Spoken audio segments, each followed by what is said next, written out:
గురువులకి పెద్దలకి సభలంకరించినటువంటి పెద్దలందరికీ కూడా భావస్వరూపమైనటువంటి మీ అందరికీ కూడా ఆత్మస్వరూపాలు కాబట్టి అందరికీ కూడా నమస్కారం చేస్తూ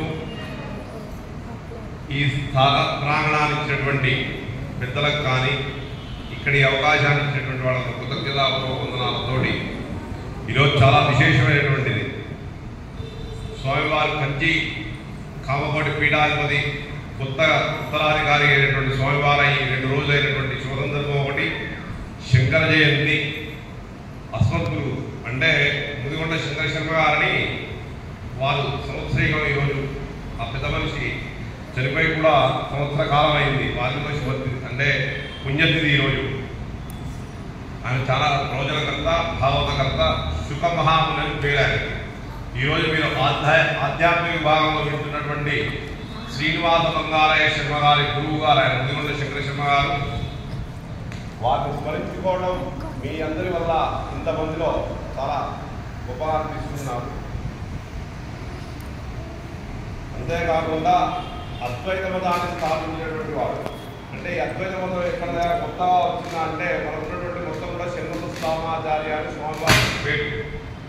ఈ షణ్ముఖాస్థామాల విశిష్టద్వైతానికి వాదించినటువంటి భగవద్ రామానుజ గారి కంటే ముందు కూడా ఈ దేశం ఎన్నో విధాలుగా అంటే సనాతనమైనటువంటి ధర్మాన్ని ప్రపాదిస్తూ ఉన్నటువంటి ఈ భారత భూమి కొన్ని వేల సంవత్సరాల నుంచి ఉంది.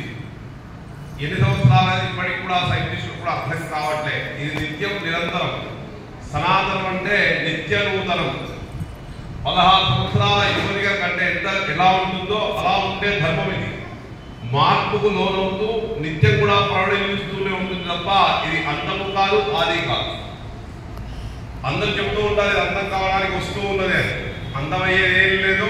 ఇది నిత్యం కూడా. ఎందుకంటే మీలాంటి పిల్లలు వస్తున్న నాళ్ళు ఎప్పుడు కూడా నిత్యంగా నూతనంగా వెలుగొందుతూనే ఉంటుంది. అటువంటి సనాతన ధర్మాన్ని స్థాపించినటువంటి అద్వైత గురువు సాక్షాత్తు ఈశ్వరుడే భూమి మీద నడియాడి తన 8వ ఏట సన్యాస దీక్షను తీసుకొని ఈ దేశంలో ఎంతో మంది మూర్ఖమైనటువంటి వాదనలు చేస్తుంటే వారందరినీ కూడా తన యొక్క వాగ్దానితోటి తనకున్నటువంటి అమోఘమైనటువంటి జ్ఞాన సంపదతోటి అందరినీ కూడా ఓడించి సర్వజ్ఞ పీఠాన్ని అలంకరించినటువంటి స్వామివారు సాక్షాత్తు ఈశ్వర స్వరూపమైనటువంటి శంకరుడు. అటువంటి జగద్గురు ఆచార్య ఆయన ఇప్పటికే ఉంది ఆ పేరు. శ్రీ శ్రీ శ్రీ జగద్గురు అంటే మొత్తం జగత్తుకు గురువు ఆయన. అటువంటి జగద్గురు ఆదిశంకరాచార్యులు గారు పుట్టినటువంటి శుభ దినం ఈరోజు. ఈయన ఎక్కడ పుట్టాడయా అంటే నేడు మనం కేరళ అని చెప్పుకున్నటువంటి రాష్ట్రంలో కాలడి అనేటువంటి పట్టణంలో శివగురు ఆర్యాంబ అనేటువంటి పుణ్య దంపతులకు జన్మించారు స్వామివారు. వీరు 8 సంవత్సరాలకు చనిపోతారని ఈయన జాతకంలో ఉంది. 8 సంవత్సరాలు అంటే ఏమని కోరుకున్నారు? వీళ్ళకి వివాహం జరిగింది, చాలా కాలం అయింది, సంతానం లేదు. ఈశ్వరుడు అనుగ్రహించాడు. సంతానం ఎటువంటి సంతానం కావాలని కోరుకున్నాడు. సంతానం వల్ల లాభం ఏంటయ్యా? సంతానం పేరు చెప్పాలి, మన యొక్క పేరు చెప్పాలని కోరుకుంటారు ఏ తల్లిదండ్రులైనా.